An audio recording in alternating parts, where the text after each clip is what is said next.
Hi Aries! Welcome po sa ating channel. At ito ay inyong daily gabay tarot reading for February 23, 2025. Please be reminded kung naka-resonate kayo, comment down. Kung hindi ko naka-resonate, ibigay niyo po sa iba kasi channel reading po ito.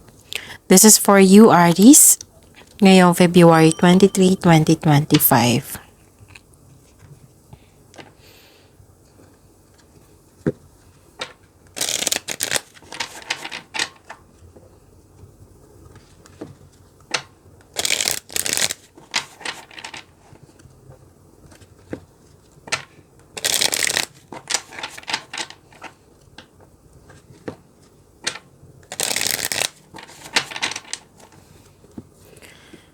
Para po ito sa inyo Aries ngayong February 23, 2025. Maraming salamat po sa inyong patuloy na suporta at maraming salamat din po sa mga hindi nag-skip ng ads. Gamitin ang reading na ito bilang gabay lamang sa mga hindi pa nag-subscribe. Subscribe na po kayo at click bell notification para malaman nyo na may bago tayong video. Para sa mga gusto magpa-reading po, may lumabas dyan sa screen nyo ngayon. Panoorin nyo po at sundin ang instruction.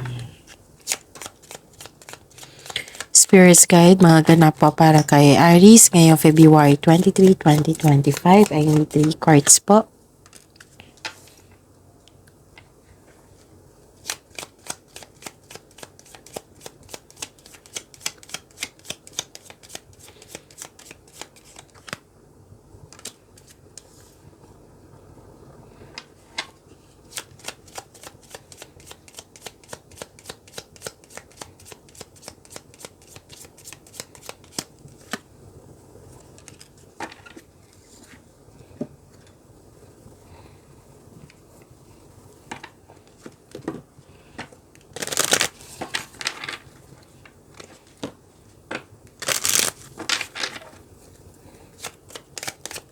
Spirit's Guide, mga mensahe pa para kay Aries ngayong February 23, 2025.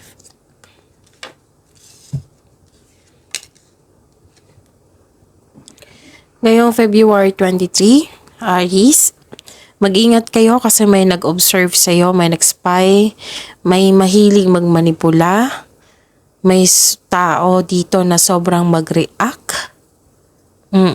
So mag-ingat kayo sa kanya kasi may gusto siyang kunin sa iyo. Kung gusto niyo malaman kung sino po ito, itanong niyo po sa inyong intuition. At ikita ko rin dito na may solusyon na sa inyong problema, may sagot na sa inyong mga katanungan. Pwede din gumawa kayo ng passcode, password ngayon. So tandaan niyo po iyan. Nakita ko rin dito yung good luck and good karma, Aries. So claim niyo po. Nakita ko yung things going your way, positive opportunities, and happiness kasi may success din. So claim nyo po ang ganda, Aries. The universe is calling you to notice important synchronicities. Makinig po kayo sa inyong intuition and release what you've been carrying and lighten up. New joy is on the way. I-release nyo po yung mga bigat na nararamdaman. Pwedeng sa past po ito na tapos new joy is on the way.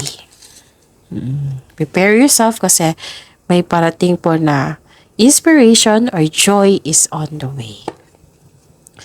Spirit's Guide, ano po yung energy ni Aries ngayong February 23, 2025?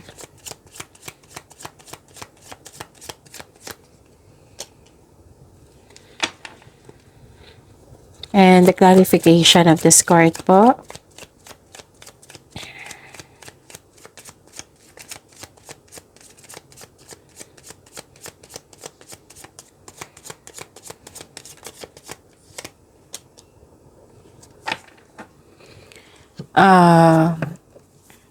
Okay, Aries, kailangan ko ng mahabang pasensya nyo at pag-intindi kasi still may sore throat ako pero pagaling na po. May ubo at sipon din ako. So, kailangan kong mag-slow magsalita kasi para maintindihan nyo rin at nag-iingat din ako para may reading din tayo sa susunod. Okay? So, kung may narinig kayo or may nakita kayong repeating message, meaning to say, pinupush ng course nyo yan kasi ang lansin nyo, hindi pa binigyan ng atensyon. Na kung maaari din po, bigyan nyo po ng solusyon at aksyon. Remember, Aries, at the end of the day, alam mo na ikaw lang taong may kakayahan at responsable na gumawa ng sarili mong katotohanan at kinabukasan. So, ano yung energy ni Aries? Nakikita ko dito na nagkaroon po ng success, which is to clarify siya dito sa inyong oracle cards and opportunities. And another message, di ba? Nag-clarify siya yung positive opportunities. May collaboration, may expansion. So, this card asks you to accept this project, this opportunity, and face it with confidence. Kasi naka-align ito sa passion mo. Alam na alam mo yung gagawin mo. Isa din ito sa dahilan na magkakaroon ng maraming opportunity. Kaya huwag mag-alinlangan na tanggapin ito. Okay. Ang sabi rin dito, na kung tanggapin mo itong opportunity ito at pagbutihin mo at magkaroon siya ng positive outcome, mas maraming opportunity ang darating sa inyo. Okay, so pagbutihin nyo po.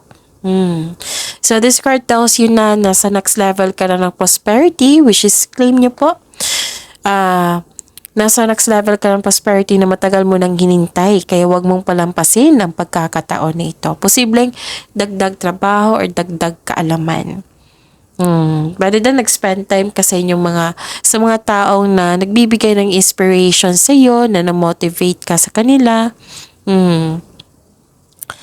So yun, increase confidence kasi marami kang gawain ngayon. Nag-move forward ka. Nag-take ka ng action at nag-move forward ka. Pwedeng paglalakbay ito. You're embarking on a healing journey. Pwedeng pagpaalam or posibleng pupunta ka kasi may invitation. Pwedeng relocation to, travel sa ibang lugar, lipat bahay or bakasyon. Marami kang dalang hinanakit pero naghahanap ka ng solusyon sa problema mo dito, kaya nag-take ka ng action. So, sabi ng card dito, be patient, papunta ka na sa paroroonan mo. Pwedeng umiwas ka or tumiwalag ka sa nagbibigay ng toxicity. Okay? Para magkaroon ng healing. Gumagawa ka ng paraan para magkaroon ng healing. Pwede din nag-vacation kayo ngayon para makapagpahinga. Okay. Spirit's Guide, Prayer and Money po ni Aries ngayong February 23, 2025.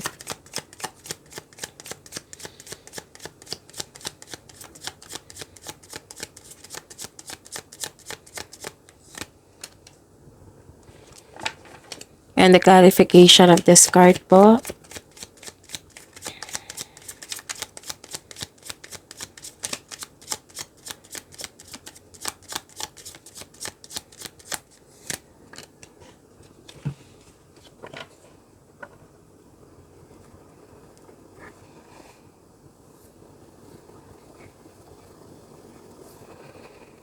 Nakikita ko dito na nagkaroon po ng disappointed ka sa isang tao kasi pwedeng nag-promise siya sa iyo or may high hopes and expectation ka na hindi niya nabigay. Pwedeng disappointed ka kasi may expectation na hindi naganap. Disappointed ka sa isang tao na biglang nagbago. May tao rin dito na hiningan mo ng tulong pero tinanggihan ka kaagad, hindi siya handang magbigay ng tulong. Nakikita ko dito na nagkaroon din po ng may parating na masaganang panimula sa workplace mo, sa negosyo man. Mag-ingat po daw sa paggawa ng plano para magtagumpay ito. Ilan dito dine-develop nyo ang inyong hobby or skills para magamit nyo pandagdag income. You're very tutok sa inyong trabaho. You're putting effort without rushing. So, this is granted yung manifestation mo at nagkaroon ng scholarship. Scholarship. Solid beginning. So, bakit ko na nabanggit yung scholarship? Kasi may nakita ko scholarship din dito na tanggap. Pwede din sa trabaho po. Okay? Pwede din yung nag-apply ka ng loan, natanggap. Basta may natanggap. Spirit's Guide, Love Life, Self-Love, Partnership, and Romance ni Aries kaya February 23, 2025. And the clarification of this card po. Maraming salamat po sa patuloy na tiwala suporta sa ating channel. At maraming salamat din po sa mga hindi nag-skip ng ads. Lakasan ang loob. Huwag kayong mapanghinaan ng loob. Kailangan dito na lakasan ng loob and move forward para ma-overcome mo itong challenges na ito. Huwag kayong mag-give up. So, ang advice ng card dito, have faith in the universe, face your fears with self-confidence and courage. And nakita ko dito na may concern sa isang sobra sa paggasta ng material na bagay, pwede din sobra sa trabaho. Pwedeng concern nito is walang time sa sarili at sa pamilya. So this card tells you na focus sa emotional and mental stability. You need to relax and listen to your intuition. Pag-imari niyo po yung blessings sa binigay sa inyo, Aries. See you tomorrow. Please like, subscribe, and click po button for notification para updated po kayo sa daily tarot reading natin. Maraming salamat po.